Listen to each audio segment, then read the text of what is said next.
오늘은 청약 소식을 들고 왔습니다. 요즘 같은 분양시장에 무슨 청약이냐 하실 수 있지만 이 공공분양 그리고 사전청약이라면 말이 좀 다르죠. 본청약이 아니라 사전청약이기 때문에 조금 더 유연하게 대처할 수 있고 또 공공분양만의 메리트도 놓칠 수 없는 대목입니다. 그만큼 싸게 좋은 집을 구하고 싶다면 공공분양을 노리는 게 좋은데요. 공공분양 물량을 살펴보면 올해 물량은 굉장히 적어 보이지만 사실 계획된 물량은 더 많습니다. 작년 10월 공공분양 50만 원을 공급하겠다 라면서 새로운 공급 모델과 함께 사전청약 계획을 발표했죠. 계획을 살펴보면 2022년 하반기부터 2023년까지 약 1만 세대를 사전청약으로 공급할 예정인데요. 고덕강일, 동작구 수방사 등 핵심 입지도 포함되어 있기 때문에 관심 가져볼 만하다고 말할 수 있습니다. 당장 6일부터 사전청약이 시작되는데요. 청약 시 주의사항과 함께 입지와 가격까지 자세히 알아보겠습니다. 이번에 공급되는 물량은 고양 창릉, 양정 역세권, 고덕강일 3단지가 나눔형으로 공급되고 남양주 진적 2지구가 일반형으로 공급될 예정입니다. 나눔형과 일반형이 무엇이냐? 윤정부가 새롭게 선보인 모델로 이번 사전청약에 처음으로 적용되는데요. 간단히 설명드리면 나눔형은 시세 70% 이하의 분양가와 분양가의 최대 80%를 연 1.9에서 3% 고정금리로 장기 모기지를 지원하는 모델입니다. 의무 거주기간인 5년 후 집을 팔고 싶다면 반드시 공공에 환매해야 하는 조건이 있어요. 여기서 시세 차익의 70%는 수분양자에게 주고 나머지는 공공이 갖는 방식입니다. 일반형은 우리가 흔히 알고 있는 공공분양을 말하는데요. 분양가 상한제가 적용돼 시세 80% 수준으로 내 집 마련이 가능하고 특히 20%가 추첨제로 나오면서 청년층까지 기회가 확대된 점이 포인트입니다. 특히 공공분양 50만 호 중 절반의 물량인 나눔형에 관심을 가지면 좋을 것 같은데요. 근데 이게 공공이 수익을 좀 가져가는 그런 구조잖아요. 네, 맞아요. 괜찮나? 약간 이런 생각이 들거든요. 그렇게 생각하실 수 있는데 가격 메리트가 꽤 커요. 시세 차익보다는 내 집 마련을 원하시는 분들에게 좋은 기회가 될 거라고 생각합니다.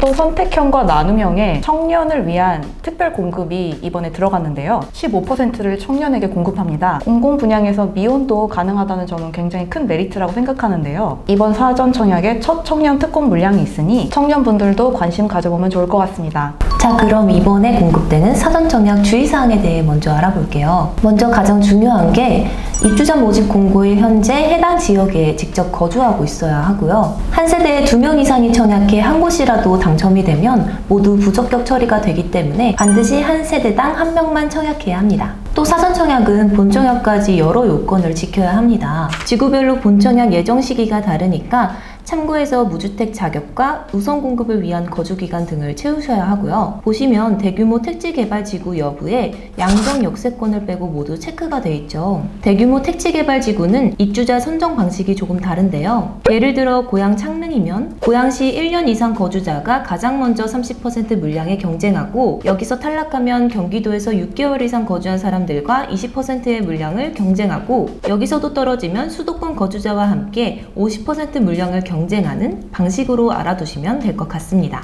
그리고 이번 나눔형에는 청년 특공이 신설됐잖아요. 이 부분도 함께 살펴볼게요. 당연히 무주택자여야 하고요. 소득과 자산 요건이 있는데 자산 부분에 부모의 자산도 봅니다. 부모의 순자산이 9억 7,500만 원 이하여야 신청이 가능합니다. 정부에서 추진하는 공공분양 지역은 인프라를 개선하면서 장기적으로 교통과 환경이 좋아진다는 특징이 있는데요. 서울 주요 업무 지구와의 접근성, 교육 환경을 개선하여 지하철역을 신설하거나 초중학교를 설립하기 때문입니다. 장기적으로 보면 환경이 좋아지지만 이번 공공분양하는 지역들은 고덕 강일 3단지를 제외하면 비교적 외곽에 위치하는데요. 고양 창릉 지구는 일산 신도시와 서울 도심 사이에 있고 오른쪽에는 은평구, 위쪽으로는 고양시 원흥동과 밀접해 있습니다. 지하철 3호선과 경의 중앙선을 이용할 수 있지만 GTX A 노선은 공사 중이라 강남까지 접근성은 떨어지는데요. GTX A 노선 개통 후에는 서울역이나 삼성역으로 환승 없이 한 번에 출퇴근이 가능해집니다. 서울역까지 40분 걸리던 시간을 10분으로 단축할 수 있어 개통 시 서울 접근성이 좋아집니다. 고양 창릉은 59제곱미터가 445호로 가장 물량이 많고요. 추정 분양가는 84제곱미터가 5억 5천만 원입니다. 비교적 신축인 고양 원흥 동일 스위트 84제곱미터가 7억 원부터 나와 있는데요. 시세의 70%로 본다면 분양가가 저렴한 편은 아닙니다. 양정 역세권은 경의중앙선인 양정역 역세권인데요. 공급 예정인 S5 블록이 양정역에서 500m로 도보 6분이면 도착합니다. 시작합니다. 북측에는 수서코평 고속도로가, 남측으로는 서울 양양 고속도로가 있어 광역교통도 편리한데요. 하지만 지금은 주변이 아직 개발되지 않아 인프라가 거의 없는 상태입니다. 추정 분양가는 84제곱미터가 4억 2천만 원인데요. 인근 신축인 다산 신안 인스빌 퍼스트폴의 84제곱미터의 현재 호가가 7억으로 나오는데요. 여기랑 다소 거리가 있는 곳인 걸 감안하면 양정역 역세권 지구가 상대적으로 저렴하다고 말할 수 있어요. 어차피 여기는 남양주시 거주자에게 100% 분양하는 곳이잖아요. 남양주에 역세권인 곳이 많지 않기 때문에 개발이 다 된다면 실거주 만족도는 굉장히 높을 것이라고 생각됩니다. 고덕강일 3단지는 강동구 반갑 아파트로 이슈가 됐죠. 5호선 강일역에서 거리가 1km 이상 떨어져 있지만 올림픽대로와 강일 IC에 인접해 있습니다. 그리고 북쪽으로는 한강, 남쪽으로는 망월천이 흐르고 있으며 유치원과 초중등 학교가 가까워 아이를 키우기 좋은 환경입니다. 59제곱미터로 500호가 공급되고 추정 분양가는 3억 5천만 원입니다. 주변 시세와 비교해보면 바로 오른쪽에 위치한 2020년식 강동 리버스트 4단지는 59제곱미터가 8억 원부터 나와 있어서 시세 대비 저렴합니다. 하지만 이곳은 토지는 빌려주고 건물만 임대하는 토지 임대부 아파트인데요. 토지 임대부 아파트이기 때문에 토지 임대료가 발생을 합니다. 토지 임대료를 추가하고 건물만 소유한다고 본다면 완전히 저렴하다고 볼 수 있을지는 의문입니다. 임대료는 월 40만 원 선으로 본청약시 기준에 따라 변동될 수 있습니다. 토지 임대료는 2년간 동결되고 2년이 지나면 평균 지가 상승률을 고려해 한도 비율에 따라 증액 청구가 가능합니다. 남양주 진접 2지구는 4호선, 9호선인 통영역이 신설될 예정이며 국지도 98호선이 개통되면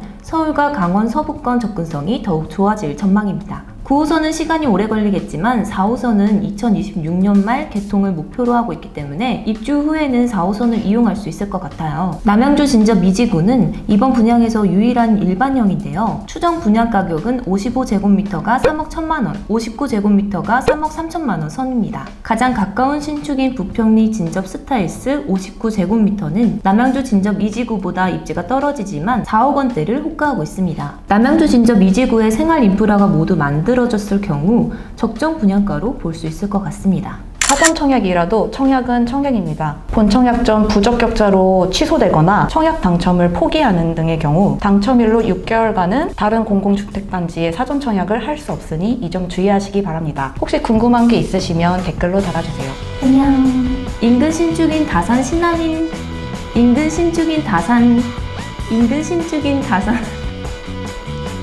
신안 좀 띄어쓰기 해줄까요?